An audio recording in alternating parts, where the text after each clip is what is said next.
presenta Venevisión, líder en opinión, por tu canal independiente, Venevisión. Ya estamos listos con Julio Montoya, diputado ante la Asamblea Nacional por la Unidad. Bienvenido. Un abrazo, hermano. Gusto verte y poder compartir con Venezuela. Que Dios bendiga a Venezuela. Como parlamentario, su opinión sobre lo que está pasando en el país, ¿qué destacaría? Lo más importante, lo más riguroso. Yo creo que lo más importante es el tema económico y las consecuencias del mismo sobre la población, sobre la vida diaria de la gente. Esto de ver la inflación en este mes en 6.1%, no puede ser visto solo como una cifra más. Es la consecuencia de unas políticas públicas que han llevado a Venezuela a tener la inflación más alta del mundo. Y la proyección que tenemos quizás compita con Sahara Oriental en la posibilidad de volvernos a convertir en la inflación más alta del mundo. Pero recordemos que los índices de inflación se calculan con varios indicadores, pero si sacáramos alimentos y medicina, ese indicador es mucho más alto que el que se está planteando. Nuestra preocupación es que debiéramos, por lo menos a nivel del Parlamento, construir una agenda en medio de esta gran polémica, en medio de las grandes dificultades que ha habido para la convivencia interna. Yo le propongo al diputado Diosdado Cabello que intentemos construir una agenda parlamentaria para atender el problema de la inflación, del desabastecimiento y de lo que se aproxima, que es esta inflación. Nosotros vemos esto como la prioridad de la gente, el empobrecimiento. Inflación es empobrecimiento, es devaluación, es escasez. Y nos preocupan, por ejemplo, iniciativas como la que ha tenido el gobernador del estado Zulia, quien ha visto para resolver el problema del desabastecimiento un chip de consumo, una especie moderna de la cartilla de alimentación cubana. Eso nos parece a nosotros un absurdo, una barbaridad, porque la escasez debiese combatirse con producción, con mejorar los niveles de producción, la seguridad jurídica del productor, con el índice de precios. Entonces, definitivamente pueden haber agendas políticas, pueden haber agendas de todo orden, pero a la final el pueblo venezolano hoy lo que pide son alimentos baratos y la posibilidad de accesar a ellos rápidamente. Ahora, usted habla de una agenda para la Asamblea Nacional. Se hicieron una serie de solicitudes después de aquella situación de violencia física que todos los venezolanos presenciamos. Que la prensa estuviera presente, que los parlamentarios de oposición que encabezaban las distintas comisiones fuesen restituidos en esos cargos. ¿Qué ha pasado con esas condiciones solicitadas? ¿Está funcionando la Asamblea Nacional? No, yo debo de serte sincero. Yo creo que eso no ha podido restablecerse. Yo voy a empatar esto con un término. Yo he viajado en estos días una comisión de asuntos internacionales de la MU y más que de la MU, de los parlamentarios de la MU. Y los parlamentos en el mundo no puede nadie entender cómo es esto de que nosotros no podemos hablar en el Parlamento, que el presidente lo decide cuándo, o que no podamos presidir comisiones. Eso no se ha restablecido. Las presidencias y las vicepresidencias. No hay parlamento en el mundo donde los componentes del parlamento no tengan responsabilidades en comisiones, ya sea de secretarios, que es en lo que existe en otros parlamentos, o vicepresidentes y presidentes en los nuestros. No hemos logrado que los medios entren a las sesiones, nos parece es un absurdo, es atentar con el derecho a la información, es una sala muy incómoda, por cierto, donde están los periodistas solo viendo la imagen que se transmite por la televisora de la Asamblea Nacional, una televisora, por cierto, donde nosotros no tenemos acceso, donde no nos entrevistan, donde no tenemos programa, y el día que ocurrió ahí los lamentables hechos, esa cámara lo que apuntó fue el techo. Entonces, de alguna manera, nosotros lo que hemos pedido de esa televisora es democracia, es un balance. Es como esta televisora, aquí vienen de un lado y vienen del otro y podemos expresarnos ambos sectores al país. En la Asamblea Nacional, que se supone que es la televisora de la Asamblea Nacional, nosotros no somos ni siquiera entrevistados en este momento. Entonces nosotros lo que estamos pidiendo es que se restablezca, que los medios puedan entrar a la Cámara de Diputados, pueden hacer sus entrevistas libremente, que se restituyan las comisiones. Pero en medio de esta lamentable situación política producto de la confrontación que tiene que ver con el resultado de las elecciones y nuestra posición política de la inconformidad con el resultado y mucho más al no aceptar la propuesta de UNASUR de hacer una auditoría completa, más allá de eso, hay que hacer un esfuerzo urgente para evitar que los venezolanos continúen en este tobogán de pobreza.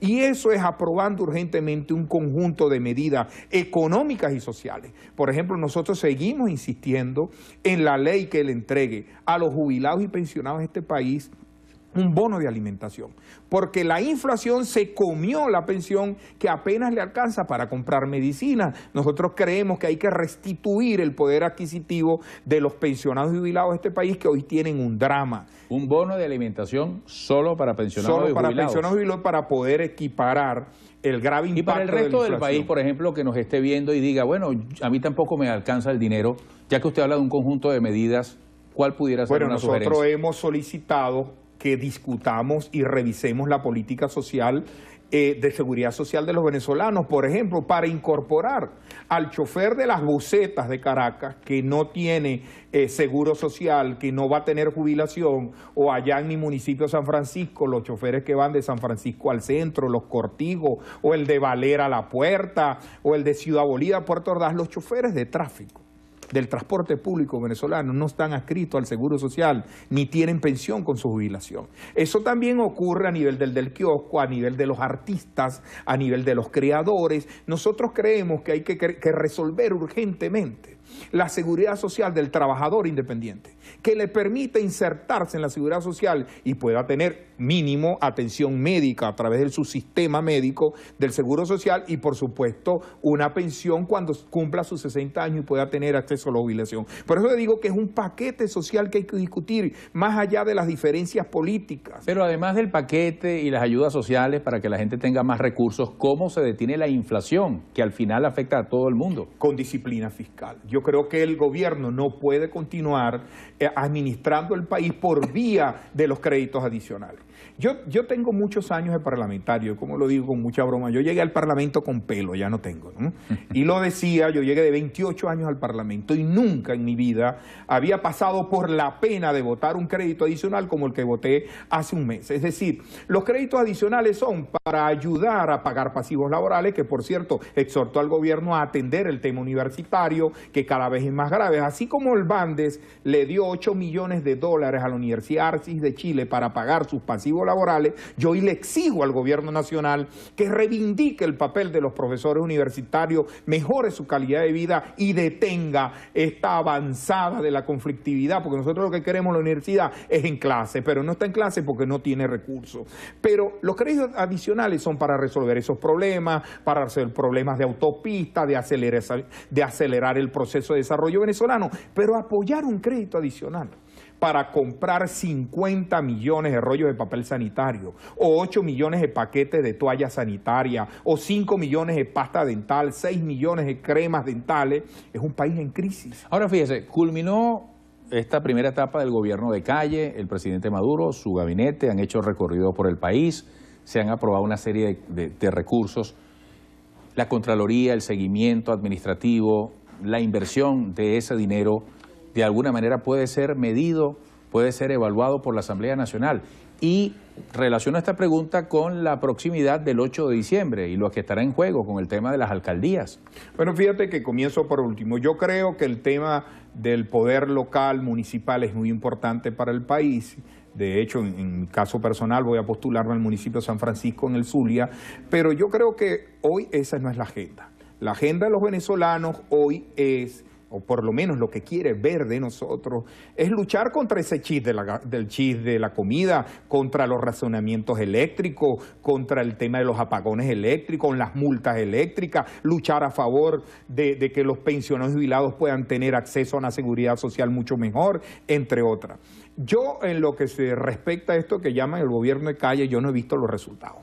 Yo creo que esa es una estrategia para combatir un poco el tema político, ver al señor Maduro en la calle ante su cuestionada reelección, y de alguna manera es una estrategia política, ¿no? Es como también esas giras internacionales que va a comenzar a hacer. Entonces, el deber ser del Parlamento es el controlar el gasto público, pero cada vez se hace más difícil, sobre todo porque en la ley de presupuesto el gobierno siempre estimula el barril de petróleo en $50 para barril para que el resto gobernarlo por vía de los créditos adicionales, lo cual aumenta más lo que llamamos partidas genéricas de difícil control, cosa que no debiera ser. Por eso, en los próximos días, por cierto, aprovecho de dar mi cuenta en la red Twitter, que es @JulioCMontoya, @JulioCMontoya. Voy a presentar, por ejemplo, junto con una comisión de parlamentarios, todo lo que es el caso del Bandes, y ver cómo a través de los bonos, a través de esta política indefinida, inapropiada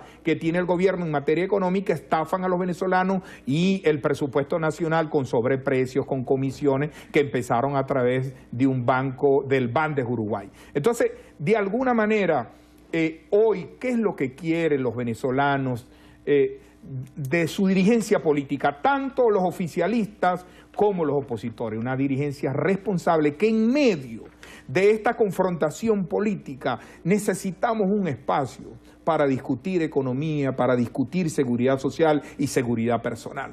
Porque a mí lo que me preocupa a veces de un discurso que pareciera de viudas de la Unión Soviética es con retórica tratar de esconder los problemas. Por ejemplo, la denuncia que hizo José Vicente Rangel es con el perdón, una estupidez decir que los opositores compramos aviones de guerra y los tenemos guardados en Colombia para invadir Venezuela. Es sencillamente una barbaridad.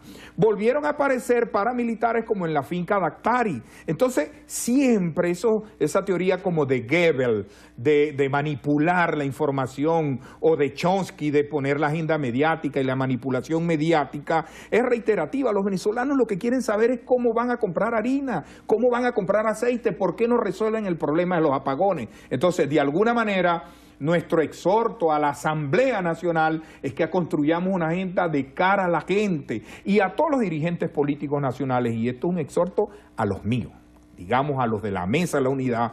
Nuestra agenda es la gente, esa es la prioridad. Gracias por la visita. Muchas gracias, hermano, siempre un honor estar aquí en Benevisión. Igualmente para nosotros. Hasta pronto. Gracias. Hasta pronto. Julio Montoya, diputado ante la Asamblea Nacional por la Unidad.